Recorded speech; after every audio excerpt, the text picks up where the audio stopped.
Здравейте и добре дошли в Кетеринг Ергови Академи! Днес съм тук, за да ви представя една страхотна рецепта за козунак на конци. А сега вижте и продуктите.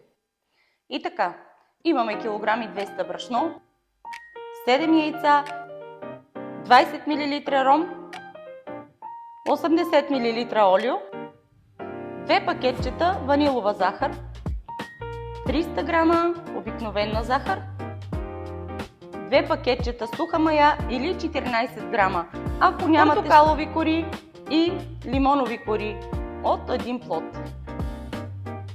80 грама масло, което ще трябва да разтопим. 300 мл прясно мляко. И една течна ванилия за по-силен аромат. Ако имате шушулка, ползвайте, но бюджетно това е най-добрият вариант. Днес ще месим едновременно два козунака по една и съща рецепта, но в случая разтворихме маята, за да шупне, а в другия ще сложим всички продукти директно. Затова останете и вижте резултатите. И така започваме да добавяме всички съставки една след друга.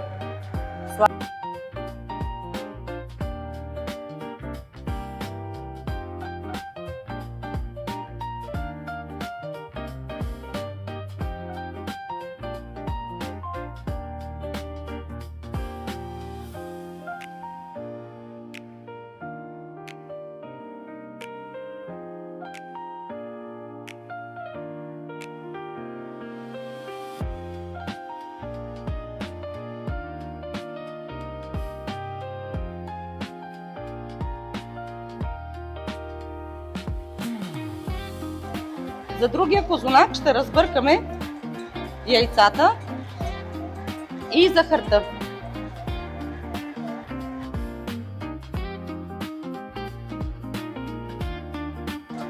Към яйцата и захарта добавяме и топлото мляко, което е 300 мл. Разбъркваме до хомогенна смес и след това преминаваме към месенето.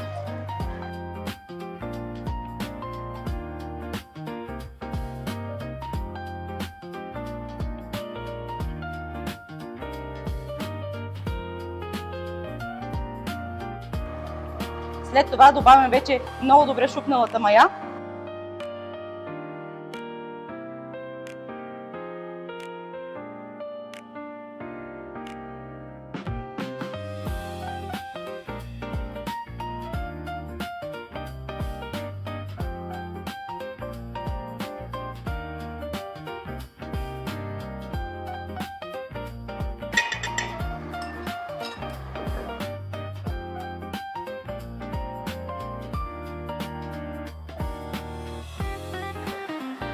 Добавяте на малки порции олио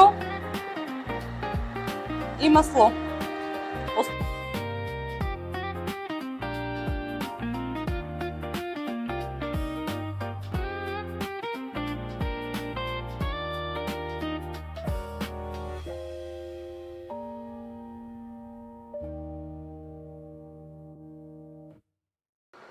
И така, вече минаха 15 минути месене с планетарния миксер на първия козунак, в който изсипахме всички съставки една след друга. Сега следва да премесим тестото и да го сложим в намазнена купа, за да таса.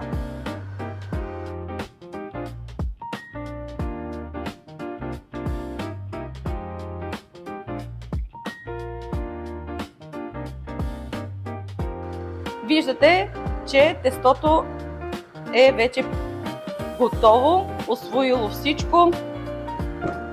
Може да си помогнете с една шпатулка. То е доста меко, леко лепкаво, но сега при месенето и не трябва много месене, не трябва 100 пъти в масата да се удря, защото когато планетарният миксер е свършил нашата задача, по-хубаво от това няма. Вече ви казах, бяхме оставили по малко масло и олио в купичката за лекото преместване на тестото.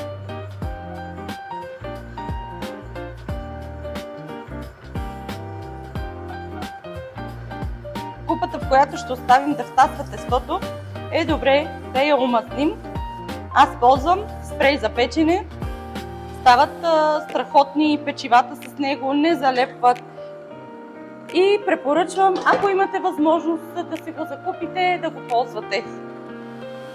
Виждате, тестото не лепне, просто е много меко. И го оставяме да си почива, докато отрои обема си. И след това ще го обработим на вкусни, прекрасни козунаци. Тук процедираме по същия начин.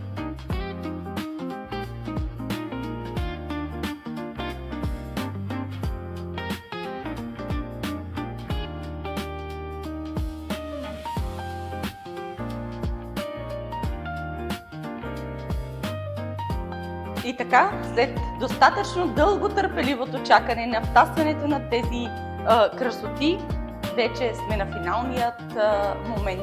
Финален преди печенето, естествено. Може да дойдеш насам, за да се видят тези конци, които са се образували.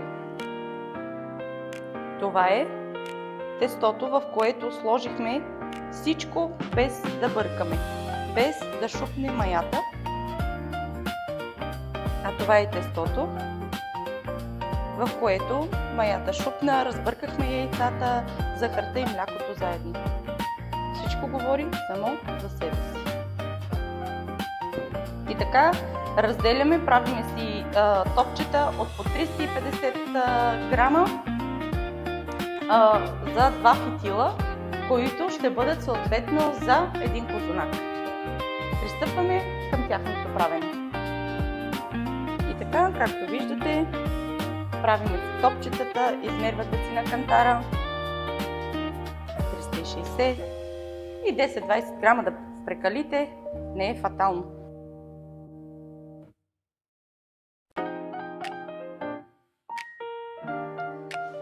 Ще изпечем в 2 вида форми. Това са специални хартиени форми за печене.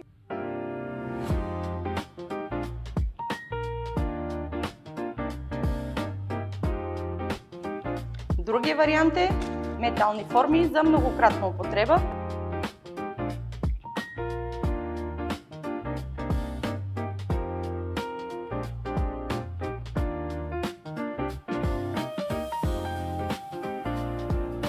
И така, разтягате с ръка топката, която вече сте отмерили около 350 грама. Слагате шоколада.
Оставяме го в формата за печене и го оставяме отново да увеличи обема си поне още един път и е готов за печене.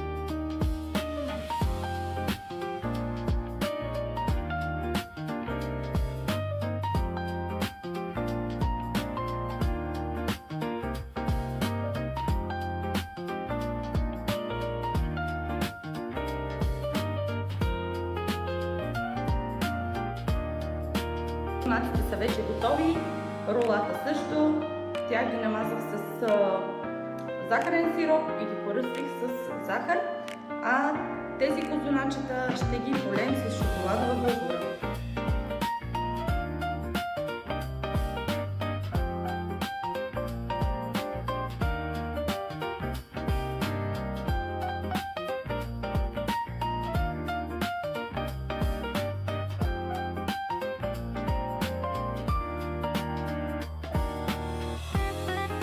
А вие какво може да направите? Може да се абонирате за нашия YouTube канал Кетъринг Гергови Академи и да готвите с нашите рецепти като професионалисти у дома. Поставете палче, ако сте харесали рецептата, и ще се радвам на вашите споделени резултати.